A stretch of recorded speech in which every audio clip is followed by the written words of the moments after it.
ഈ ജൂബിലി വർഷത്തിൽ റോമിൽ ലോകത്തിന്റെ വിവിധ ഭാഗങ്ങളിൽ നിന്നും അനേകം മേഖലയിലുള്ള ജൂബിലികൾക്കാണ് ആൾക്കാരിവിടെ വരുന്നത്. പ്രത്യേകിച്ച് ഈ വർഷം 24-ാം തീയതി, ഏപ്രിൽ 24-ാം തീയതി മുതൽ 27-ാം തീയതി വരെ റോമിൽ യുവജനത്തിന്റെ ജൂബിലി വർഷം നടക്കുകയാണ്. ലോകത്തിന്റെ വിവിധ ഭാഗങ്ങളിൽ നിന്നും യുവജനങ്ങൾ ഇവിടെ എത്തിച്ചേർന്നിട്ടുണ്ട്. പ്രത്യേകിച്ച് ഇറ്റലിയിലെ ടൊറീനോയിൽ നിന്നും വന്നിരിക്കുന്ന യുവജനങ്ങളെ ഞങ്ങൾ ഇവിടെ വെച്ച് പരിചയപ്പെട്ടു.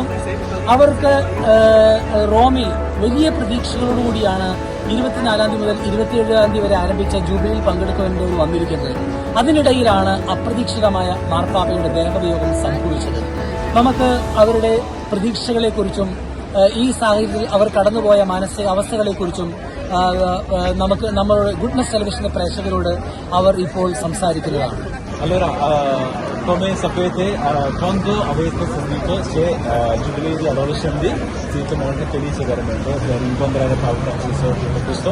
Allora adesso avete un'altra notizia. In questo momento come vostra sentire pensieri di tutto questo? Che Papa Francesco è morto, eravamo molto dispiaciuti, molto tristi, perché Papa Francesco era un'identità importantissima per l'Italia e una persona ormai amata da tutti e importante per tutta l'Italia. Per svolgere il Giubileo, che è un evento che noi aspettavamo da moltissimo tempo, e siamo stati invece contenti quando abbiamo saputo che si sarebbe tenuto il giorno. അവർ പറയുന്നതാണ്, അവരാദ്യം പരിശുദ്ധ പിതാവുമായി കൂടിക്കാഴ്ച നടത്തുവാനുള്ള അവസരമുണ്ടെന്ന് അറിഞ്ഞപ്പോൾ കൗമാരക്കാരുടെ ജൂബിലിയിൽ വളരെ സന്തോഷത്തോടെയാണ് അവർ ഈ വാർത്ത അറിഞ്ഞതും അതിനുവേണ്ടി രജിസ്റ്റർ ചെയ്തതൊക്കെയാണ്. പക്ഷെ പരിശുദ്ധ പിതാവിന്റെ വിയോഗത്തെക്കുറിച്ച് അറിഞ്ഞപ്പോൾ അവർക്ക് ഭയങ്കര വിഷമമുണ്ടായിരുന്നു. കാരണം പരിശുദ്ധ പിതാവ് ഇറ്റലിയിലെ എല്ലാ യങ്സ്റ്റേഴ്സിനും അല്ലെങ്കിൽ ലോകത്തിലുള്ള മൊത്തം യങ്സ്റ്റേഴ്സിനും ഒത്തിരിയേറെ ഇൻസ്പിറേഷനും സന്തോഷമൊക്കെ കൊടുക്കുന്ന അവർ പറയുന്നു. അതുകൊണ്ട് തീർച്ചയായും വളരെ ദുഃഖത്തോടുകൂടി തന്നെയാണ് അവരിത് ഇവിടെ എത്തിയിരിക്കുന്നത്. എന്നിരുന്നാൽ തന്നെയും പരിശുദ്ധ പിതാവിന്റെ പുനറിൽ പങ്കുകൊടുക്കാൻ അവർക്ക് സാധിക്കുന്നു എന്നോർത്ത് അവർക്ക് ആത്മസംതൃപ്തി ഉണ്ടെന്നും കൂടെ അവർ പറയുന്നുണ്ട് നമ്മളോട്. ഇപ്പൊ നമ്മൾ അവരോട് ചോദിക്കാൻ പോകുന്നത്, പരിശുദ്ധ പിതാവ് യുവജനങ്ങൾക്കും പ്രത്യേകിച്ച് ടീനേജേഴ്സ് പരിശുദ്ധ പിതാവ് പ്രത്യേകിച്ച് കൗമാരക്കാർക്ക് വേണ്ടി ഒത്തിരിയേറെ കാര്യങ്ങൾ ചെയ്തിട്ടുണ്ട്. യങ്സ്റ്റേഴ്സിനെ ഇൻസ്പയർ ചെയ്യാനും കുട്ടികളോട് കൂടുതൽ സ്നേഹത്തോടെ പെരുമാറാനും അവർക്ക് ഒത്തിരിയേറെ സന്ദേശങ്ങളൊക്കെ അയച്ച് ഒത്തിരി കാര്യങ്ങൾ ചെയ്തിട്ടുണ്ട്. അപ്പോൾ നിങ്ങൾ എന്താണ് അതിനെക്കുറിച്ച് നിങ്ങൾക്ക് പറയാനുള്ളത്? Papa Francesco amava molto noi giovani, infatti ci ha insegnato molte cose, come per esempio che l'età dell'adolescenza è una tra le fasi più importanti della vita, infatti bisogna viverla a pieno e durante la nostra vita, quando siamo ragazzi, noi dobbiamo vivere attivamente e non in modo passivo, quindi se magari delle cose non ci vanno bene noi dobbiamo reagire e farci valere. Papa Francesco è una persona molto importante per noi ragazzi, la domenica mattina quando appariva la tele io lo guardavo come una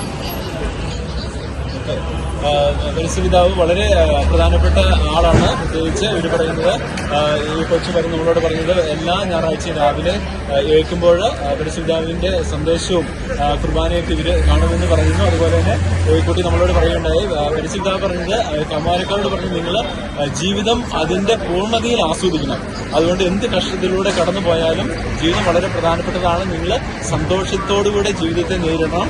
അങ്ങനെ വളരെ സന്തോഷത്തോടുകൂടെ സന്തോഷത്തിന്റെ വക്താക്കളായിട്ട് ജീവിക്കണമെന്നാണ് പറഞ്ഞത്. അതുകൊണ്ട് അവർക്ക് പരിശുദ്ധാവിനെ സംബന്ധിച്ചിടത്തോളം ഈ കൗമാരപ്രായമുള്ള അവരുടെ സ്നേഹവുമെല്ലാം വളരെ സന്തോഷത്തോട് ഉള്ള ഒരു നല്ല ഓർമ്മകളാണ് മാർപ്പാപ്പയെക്കുറിച്ച് അവർക്കുള്ളത്. ഇന്നത്തെ യുവജനങ്ങൾ ഒത്തിരി പ്രശ്നങ്ങളാൽ കൺഫ്യൂസ്ഡ് ആണ്. സഭയിൽ നിന്ന് അകന്നു പോകുന്നു, വിശ്വാസത്തിൽ നിന്ന് അകന്നു പോകുന്നു, മദ്യം, മയക്കുമരുന്ന്, അങ്ങനെ പല കാര്യങ്ങൾക്ക് ഇവർ അടിമപ്പെട്ടു പോവുകയാണ്. അപ്പോൾ 80,000-ത്തിലധികം ആളുകൾ ഈ ജൂബിലിയിൽ വന്നുകൊണ്ട് അവരെ റെപ്രസെന്റ് ചെയ്തുകൊണ്ട് ഈ മക്കളോട് ചോദിക്കുകയാണ്, അവർക്ക് എന്താണ് ഈ ലോകത്തോട്, ഈ യങ്സ്റ്റേഴ്സിനോടുള്ള മെസ്സേജ് എന്ന്.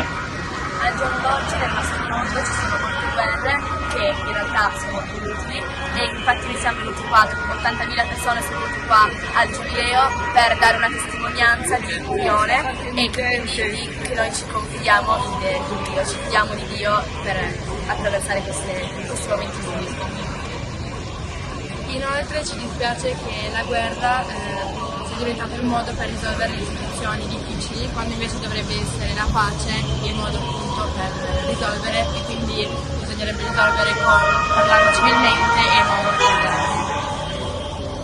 Infatti noi tutti i giovani che siamo venuti qua per partecipare al giubileo siamo tutti legati dal Signore, che è un po' come se fosse una nostra spalla su cui contare. Infatti, come dice il Vangelo, dobbiamo essere tutti uniti insieme per far sì che non esistano più le guerre nel mondo, ma solo la pace. അവര് നമ്മളോട് പറയുന്ന സന്ദേശം ഇതാണ്. ഈ കൺഫ്യൂഷനുകളുടെ ഇടയ്ക്കൊക്കെ നമ്മള് പ്രത്യാശയുടെ ഒരു സന്ദേശമാണ് കൊടുക്കുന്നത്. അതായത് 80,000 പേര് ഇവിടെ വന്നപ്പോൾ നമ്മൾ വിശ്വസിക്കുന്ന ദൈവത്തിൽ നമ്മുടെ വിശ്വാസം പരസ്യമായി പ്രകടിപ്പിക്കുവാനും അതുപോലെ തന്നെ അനേകരെ ദൈവത്തിലേക്ക് നയിക്കുവാനുള്ള ഒരു അവസരം കൂടിയാണ് ഇത്. അതുകൊണ്ട് ഇവര് വിശ്വാസത്തിന്റെ സാക്ഷികളായിട്ടാണ് ഇവിടെ നിൽക്കുന്നത്. അതോടൊപ്പം തന്നെ ഈ യുദ്ധത്തിനും അങ്ങനെയുള്ള അവസ്ഥയിലൂടെ കടന്നു പോകുമ്പോൾ സമാധാനത്തിന്റെ വക്താക്കളാകുവാനും അങ്ങനെ പ്രതീക്ഷയുടെയും പ്രത്യാശയുടെയും സുവിശേഷത്തിന്റെ വക്താക്കളാകുവാനും വേണ്ടി ആണ് അവരിവിടെ സാക്ഷ്യം വഹിക്കാൻ എത്തിയിരിക്കുന്നുള്ള ഒരു നല്ല ഒരു സന്തോഷത്തിന്റെ പ്രത്യാശയുടെ മെസ്സേജാണ് അവർക്ക് ഗുഡ് ന്യൂസ് ചാനലിലൂടെ പറയാനുള്ളത്. ടൊറീനോയിൽ നിന്നും Lucrezia, Alice, Anna e Fiammetta. അപ്പോൾ ഇവർ നമുക്ക് പ്രത്യാശയുടെ സുവിശേഷമാണ് ആക്ച്വലി നമ്മളോട് സംസാരിച്ചത്. പ്രത്യേകിച്ച് ജ്യോതിഷം ചോദിച്ച ചോദ്യങ്ങൾ, അവരുടെ ഉത്തരങ്ങൾ നിങ്ങൾ ശ്രദ്ധിച്ചു.